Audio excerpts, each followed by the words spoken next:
same thing. I'm going to use a 15 blade, and I'm just going to scoop the inside corners here a little bit.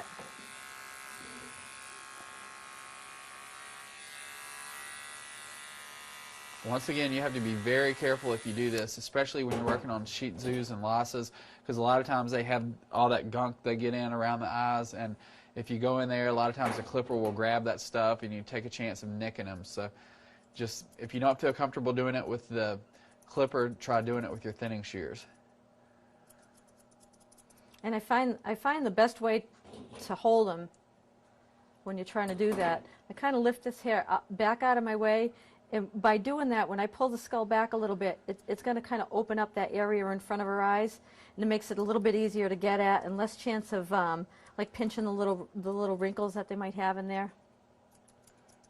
And also, when you pull the skin on the top skull back a little bit, if you clean out in that stop area, those little wispies that stick out, there's like a little inverted V right in there. If you clean those out with your thinning shears, then they don't stick into your visor area.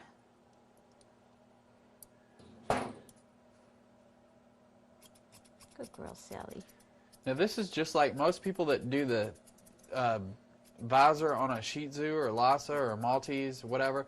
They'll use a pair of curved shears, and what happens is you use a pair of shears and you cut from one side to the next, it pushes the hair towards the middle of the dog's head, and you wind up making a little, you'll have a separation in the dog's coat.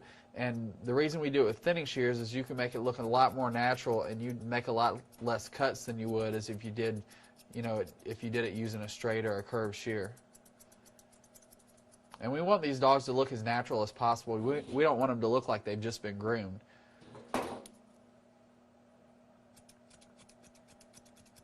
You can see the angle that I'm holding my thinning shears just to try to get any of these little hairs right above the eyes, or into the eyelash area. If you take those a little tighter, and then they're not going to be hanging in her face and in her eyes and cause all kinds of irritation.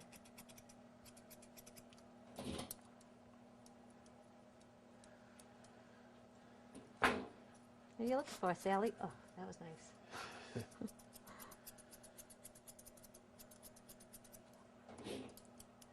All right, now the hair on the back of her head, once I cut in my little visor area, what I do is I have her chin in my hand, and I'm going to pull this hair forward, and this stuff on the back of the head, I'm using my thinning shears, and I'm just going to blend that into the neck.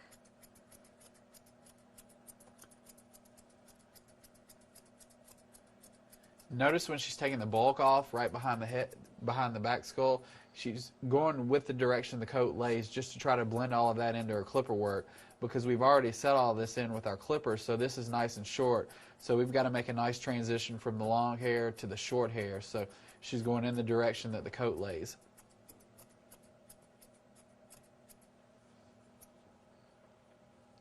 Same thing on this side. Pull that forward and just get rid of all that junk on the back of the ear.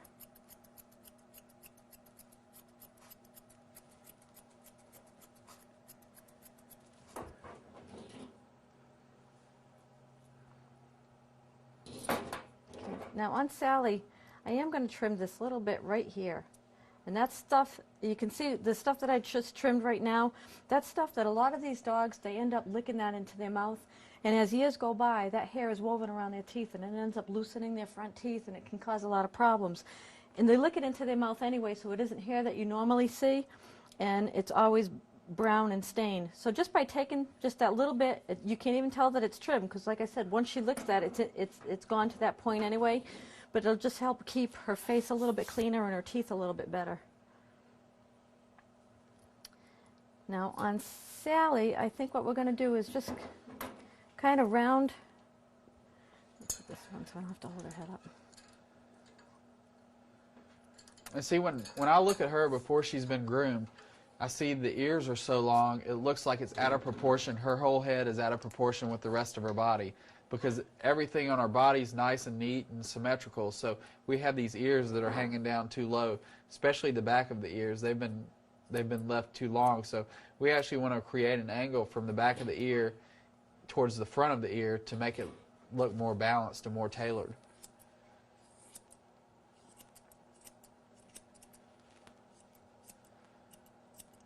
because her ear here is actually very thick. I'm choosing to just do this with